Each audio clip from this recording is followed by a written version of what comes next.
I say mostly it's all money. I don't think, not many people choose coal mining. I think it's mostly the money.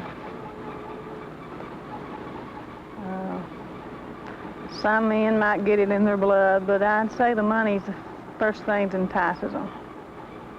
I went from $2.50 an hour to, I believe at that time it was like $7.90 or something like that an hour. So I about tripled my, you know. I could make as much as in about 3 days as I could, you know, working my 6 days at the bank, because I work 6 days a week at the bank. Oh, I don't think there'll be any problem. It's coming, and they know it, and I don't think there'll be any problem. What do you mean it's coming? Well, women will be underground more and more and more. Women are getting into everything. It is basically the last locker room in the world. It's a very macho atmosphere. And these guys take a lot of pride in what they do, and they justifiably do so. But it's hard for them to accept the fact that a woman, you know, can do the same work. I do basically utility work, now and then drive a teletram or operate the boat or put up curtains, things like that. How long have you worked here? A little over 3 years. Well, you must be one of the first to... Was the first, one of the first ones, started the beginning. What was that like? Scary, petrified. What had you done before? Had you done anything like I did waitress work for 12 years previously. So it took me 2 weeks to really make up my mind to go for the interview. And when I went for the interview, they gave me the papers to go over to Tazewell for a physical. Passed the physical with flying colors. I didn't even believe it, you know, because I had no idea. I was, 51 at that time. I had no idea I would even pass the physical. But, which I did with flying colors, and there I was, a woman coal mine.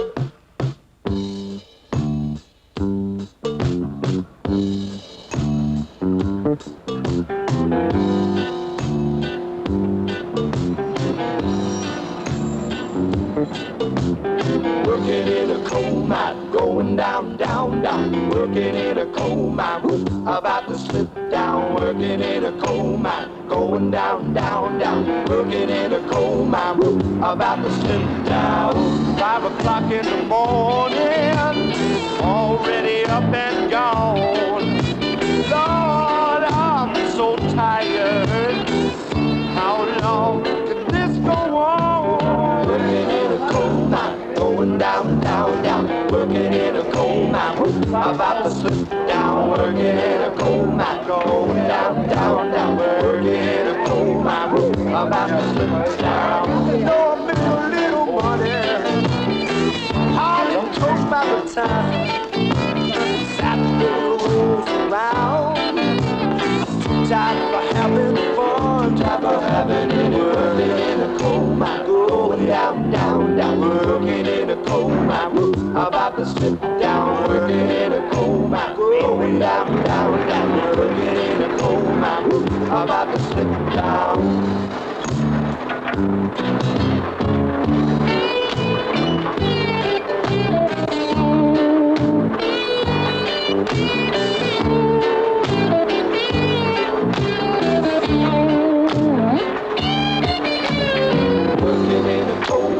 Going down, down, down. Working in a coal mine, whoop, about to slip down. Working in a coal mine, going down, down, down. Working in a coal mine, whoop, about to slip down.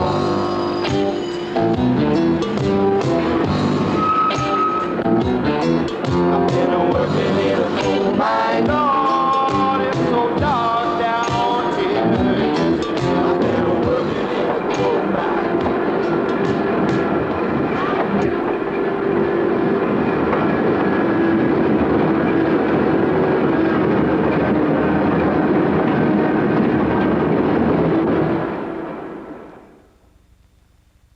The first legal move we made, or I guess the first public move that was made, was in the spring of 1978, filing a complaint against 153 coal companies that represented over 50% of the nation's coal production.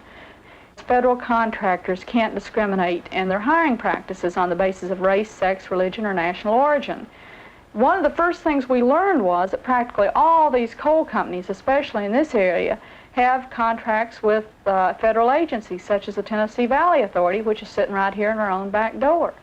So it was obvious that this was one of the first places we should turn. Since that time, one of the nation's largest coal producers has settled the complaint by paying $370,000 in back wages to 78 women who had been denied mining jobs by their company. But more importantly, they agreed to hire at least one entry-level woman for every 4 entry-level men until women constitute 32.8% of the workforce. And this is the really significant part. And we believe that this agreement's going to be the pattern for the nation. In coal communities, coal is about the only good-paying jobs there are.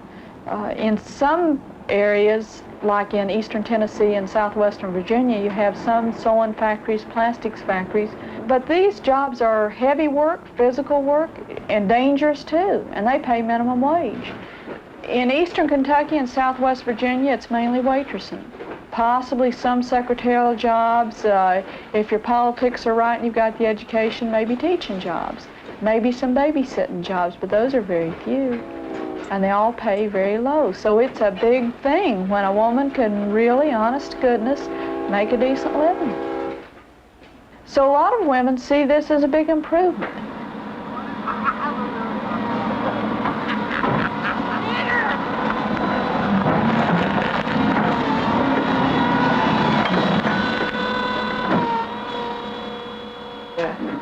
It's a lot different work. And I'm sitting behind a desk now. I feel. Sitting on the bottom, work loose. Well, do you think you're gonna like it better? Yeah. Most all that Because it's different, you know. And it's not mental strain, it's physical strain. They might make it, I don't know. Get over the scared part. You all right? Were you scared your first day? Me? Guess I was. So that's normal for any new miner? Yeah. Part of it. Be prepared that it's a dirty job. It's one that you're going to get dirty doing, and that basically you're going in there, you're going to be scared because it's a whole different world. You know, when you're underground, it's not the same thing as being out in the everyday world, you know, and you meet the people that you work with in an everyday world and you feel like they're almost strangers to you. Underground, you would say, has its own world, its own language, you know, you can't put the two together.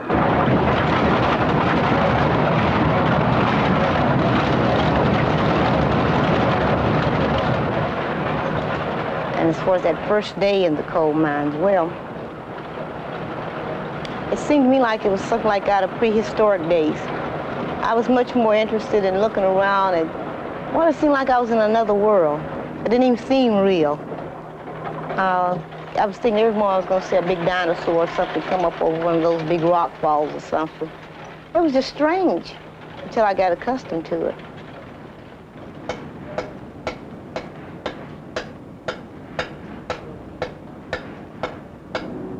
I came straight from an office job, sitting behind a desk 8 hours a day, and came to the mines and built radish from then on. It takes time to get in shape. It takes about a week of sore muscles, and if you can take the first week, you can make it. If you go from high coal to low coal, you're stiff all over again. You just adapt to the different surroundings.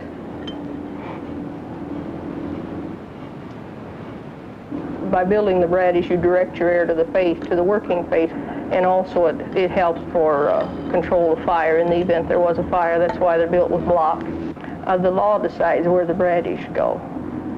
And your intake air comes up one side and the return goes down the other side, so the radish are built on either side of the belt to control the air current.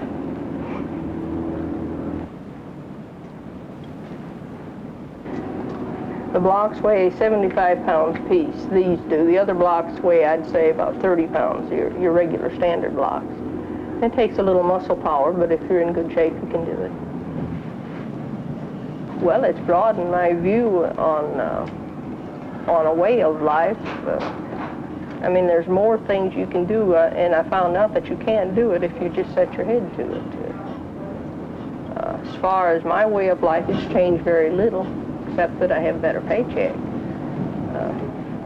I don't know that it's making history. I'm just making a good living. That's how I look at it.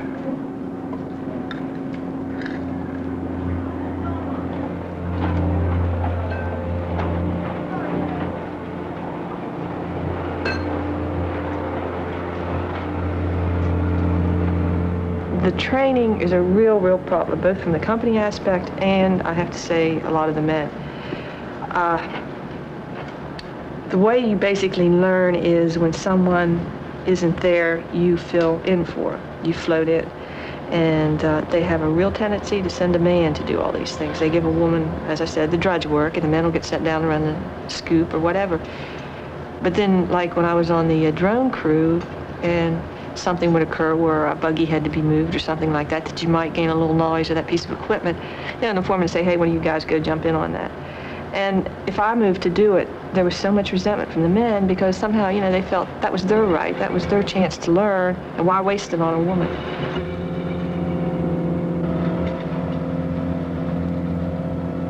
I don't think there's any way to get prepared for it. I think that they should all have a high level of tolerance, so that would be it. Tolerance for everything. Get a lot of harassment. And there's a lot of things that, well, mechanically, women are not trained to be mechanically inclined from the time that we're brought up. We're given dolls, we're not given erector sets, and all of a sudden you find yourself with a crescent wrench and a bunch of tools, and they say, go for it, and where are you? Yeah, right, how do I work this? And don't know which way they can unscrew something. And that becomes a real problem, and it's very frustrating until you do learn how to utilize the tools that you are given.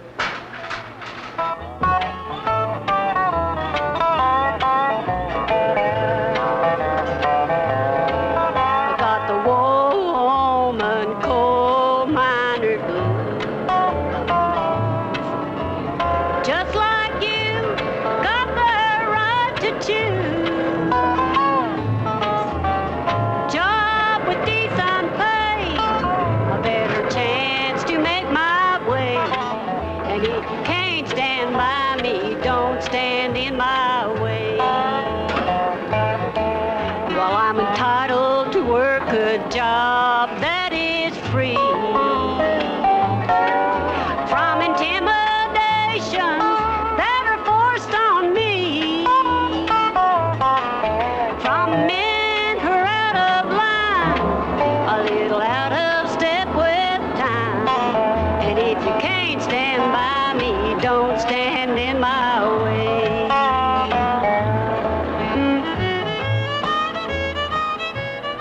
And they were looking, and that really makes it nice to go to like one company out of a million that is saying, you know, hey, you know, we're here if you want to work.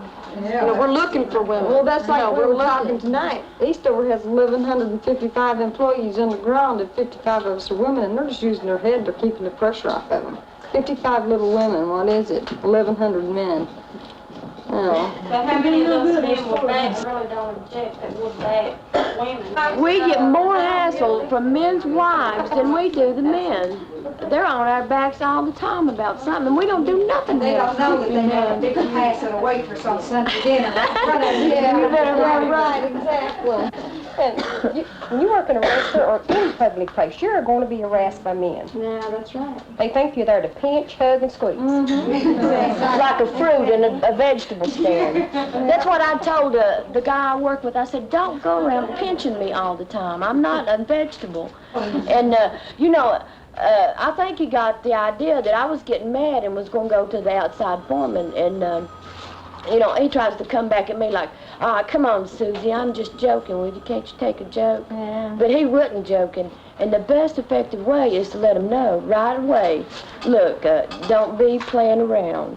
And should have no trouble. We don't have any real problems as far as physical harassment. There's none of that. It's more a game of the mind, you know. What it is, there's 8 guys against 1, and so even if they're joking with you, after a while it's not a joke. You can't take it that way. Now these guys, when it's a one-on-one, if you're working with a guy, he'll be real nice, he'll help you, and he'll show you how to do things. He'll be a great teacher. But when you get in a group, and there's 4 or 5 of them, they seem to become real strong he-mans, real macho, and they're all ready to gang up on you. And if one guy doesn't like the idea of you being there, then they'll all stick up with that one guy. But there's a lot of women in our mind who have definitely won the men over, who belong now. This is not the first time women have belonged in the mines. In Great Britain, 150 years ago, women worked in underground pits. They usually worked in a family group, with the father digging the coal and the mother and children dragging it to the surface. An investigation of conditions in the mines in 1832 found women harnessed by belt and chain, pulling tubs of coal and climbing dangerous ladders to the surface with baskets of coal on their backs. The public was horrified, and laws were passed to exclude women from the underground workings. When coal mining began in the United States, women were not only legally excluded from underground mining, but a whole series of superstitions developed about bad luck, accidents, or tragedies which would occur if a woman went underground. In the 1930s, a woman miner in Ohio gained national attention when she fought and won a legal battle to keep her job. She testified, "It may sound unladylike, but every woman to her own desires, and mine is digging coal. I don't like housekeeping. A pick handle feels better than a broom handle to me." During World War II, women were recruited to work on the surface, sorting coal. However, most women found themselves as sisters, mothers, and daughters of miners. And in these roles, women have always been an integral part of life in the coal fields. They have written songs that have told of the hard life in the coal camps and of the dangerous conditions in the mines. Come on, you coal miners, wherever you may be, and listen to a story that I'll relate to thee. My name is nothing extra, but the truth to you I'll tell. I am a coal miner's wife, I'm sure I wish you well.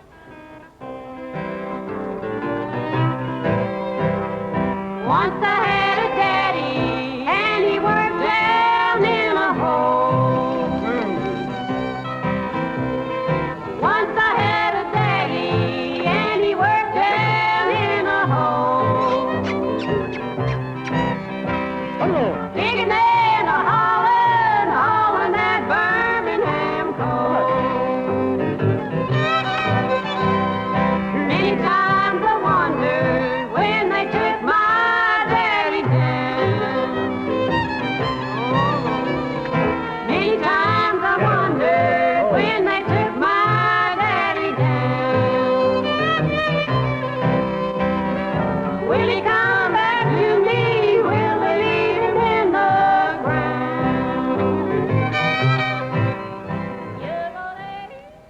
Well, my father was a coal miner in Alabama. And I had 3 brothers that worked in the mines in Alabama. In fact, they all started, in the coal mines, at a very young age. Unfortunately, in the 30s, you didn't hear blacks getting involved in organizing. And my father was heavy into the union. They burned our house twice in Alabama. So we moved to Fork Ridge, Tennessee, which is just above where Consolidated Coal is located at now, for Fork Ridge, Tennessee. So I know all about the mines and all the strikes. My daddy thought John L. Lewis was God. Loved John L. Lewis, which of course he did more for the miners than anybody's ever done. Women have always been active in union organizing and strikes in the coal fields. The participation of the women has been crucial. Their involvement is more than giving moral support or serving soup. They are often a militant component in the strike, an organizing and irritating force with which the authorities and companies have to reckon. See, in Harlan County, there are no neutrals there. You'll either be a union man or thug for J.H. Blair. Which side are you on? Which side are you on? Which side are you on? Which side are you on? We're fighting for a contract and fighting to be free.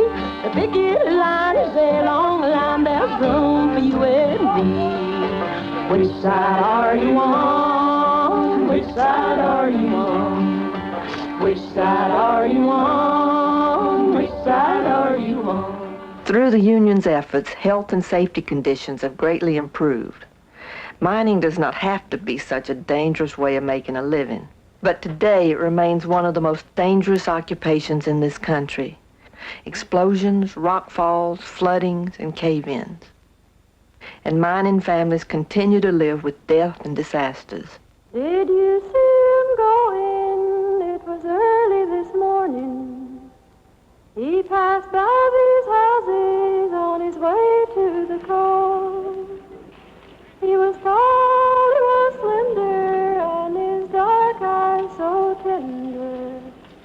His occupation was mining, West Virginia, his home. It was just before 12, I was feeding the children.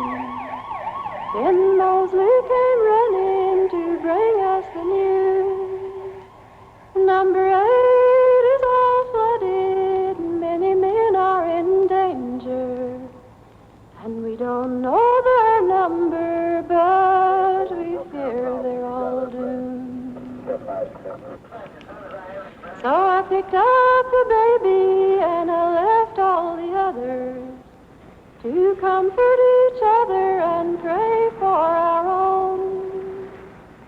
There is Timmy, 14, and there's John, not much younger.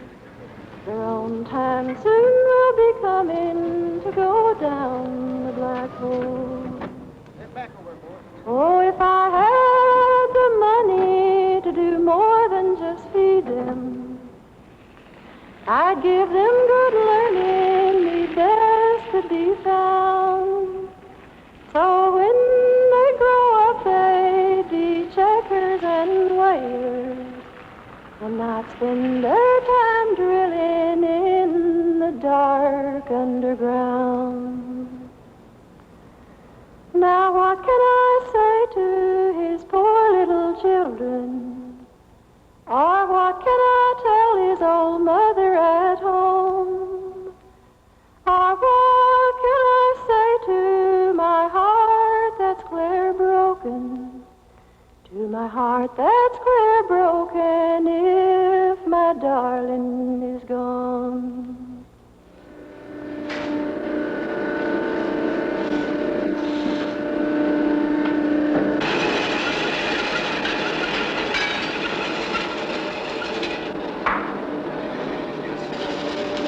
The day we had the rock fall, we had just cut the coal out of the face and had moved to the next entry to cut it.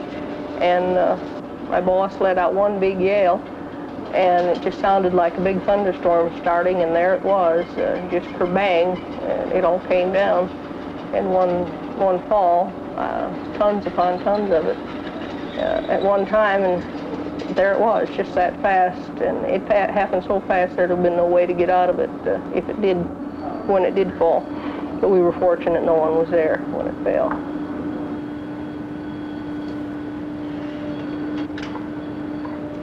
Yeah, it does.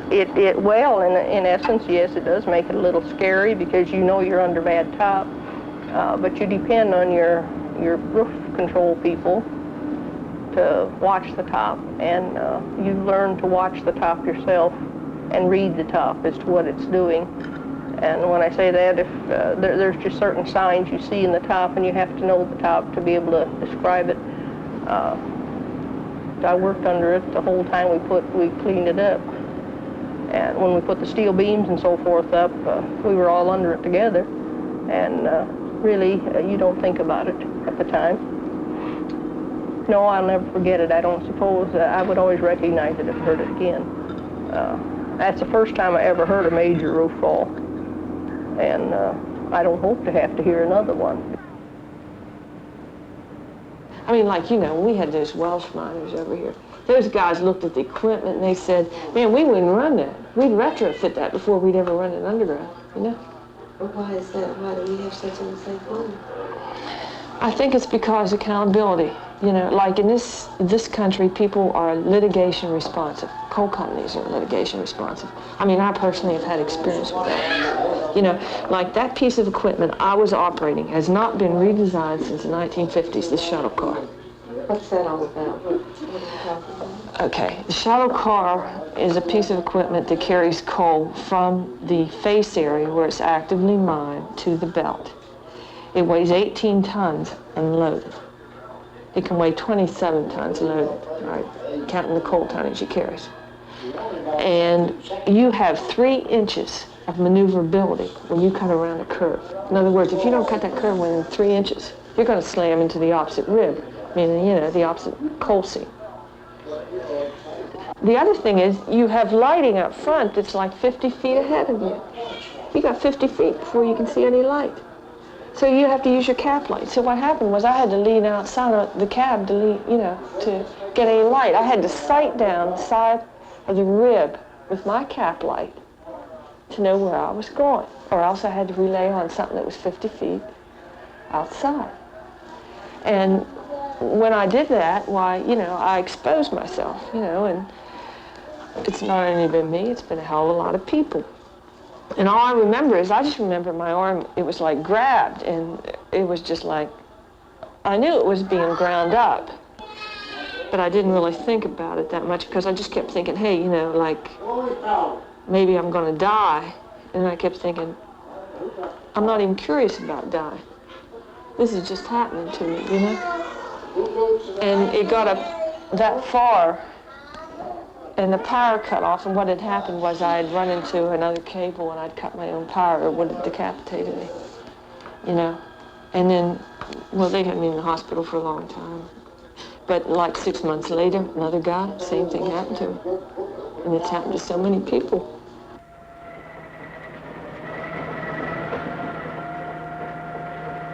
I sued and I won, and I'm hoping I've set a precedent. But basically it was because there were not sufficient design specifications put down for it before it was ever put underground.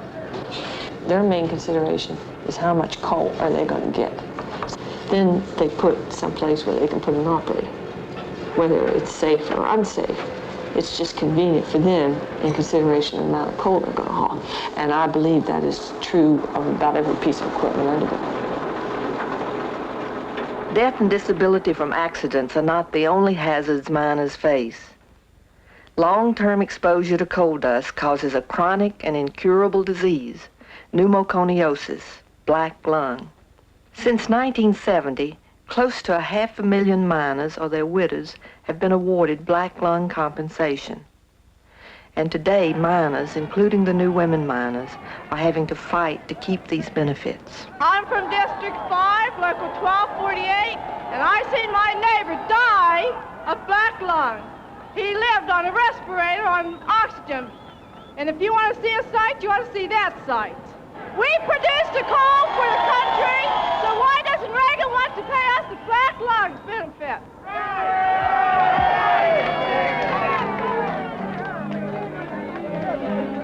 He's a poor man, his mining's all he's known. And miners don't get rich loading coal. He's a sick man cause that coal dust took its stand. And he don't expect to get no help from that operator's man.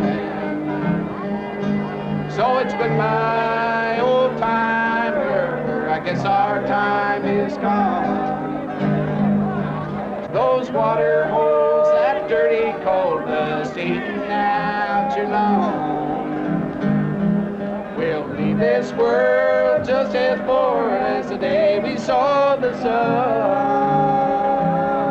So it's goodbye, old timer, our mining days are done.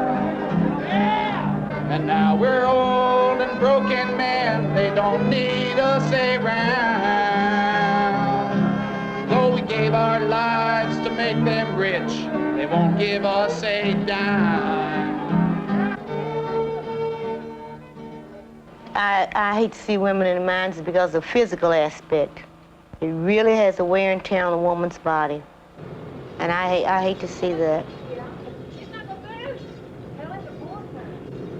The lifting, that shuttle car, mostly lifting.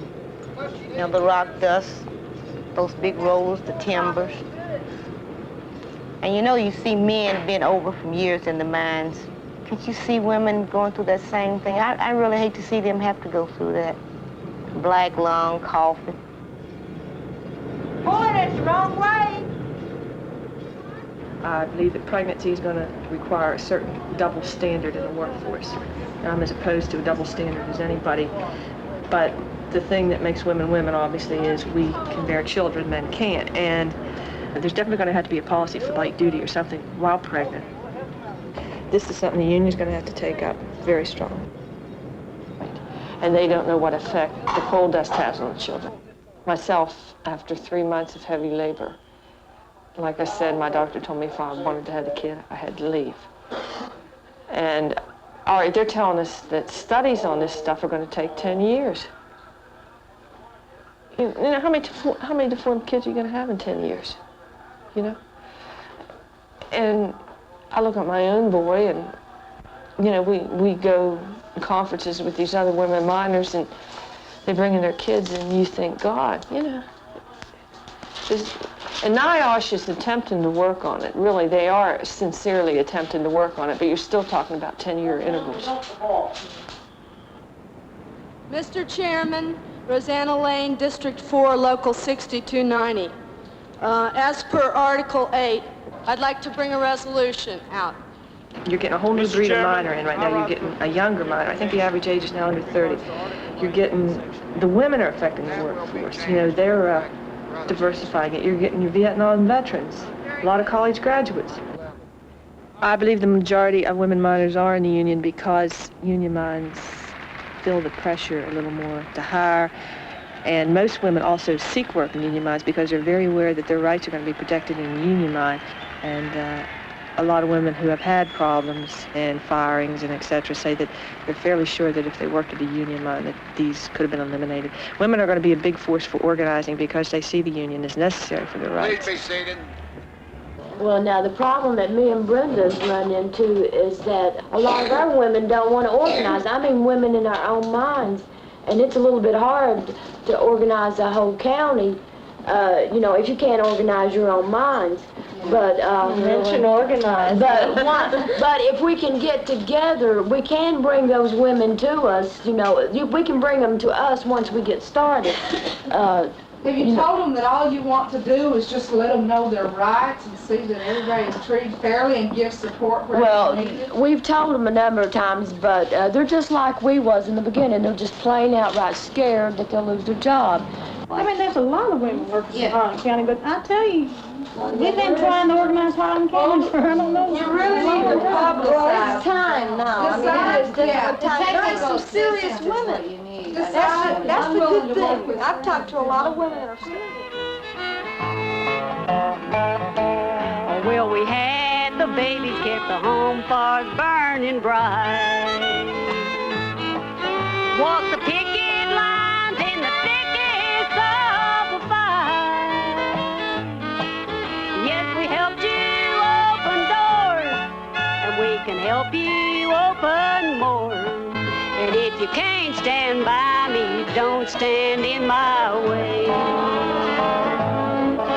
Now, union brothers, don't you think the time is right that we all stick together and unite? Some better seeds to sow, and we'll help this union grow. And if you stand by me, I'll surely stand by you.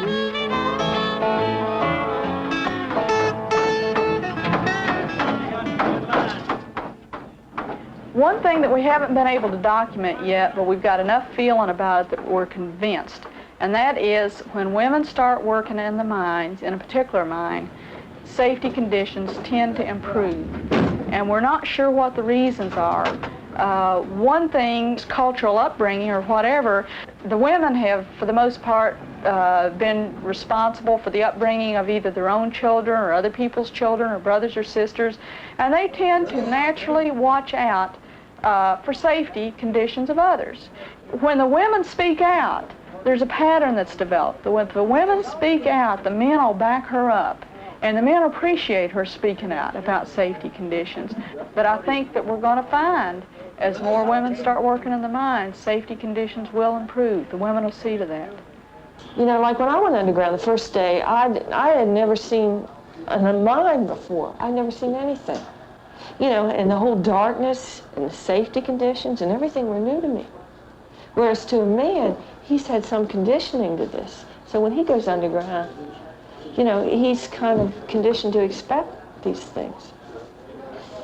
Like, he takes certain unsafe things, I think, for granted, whereas a woman doesn't do that. You know, like maybe she sees, and I think the big impact of women on the mining field is going to be the fact that they have a perspective that maybe is, you know, so different from a man's. And I think it's going to be to the benefit of men and women. I really do. We must work together to change the things that's wrong. For better conditions, we've waited much too long. Health and safety have to be a first priority, and the change can only come through you and me.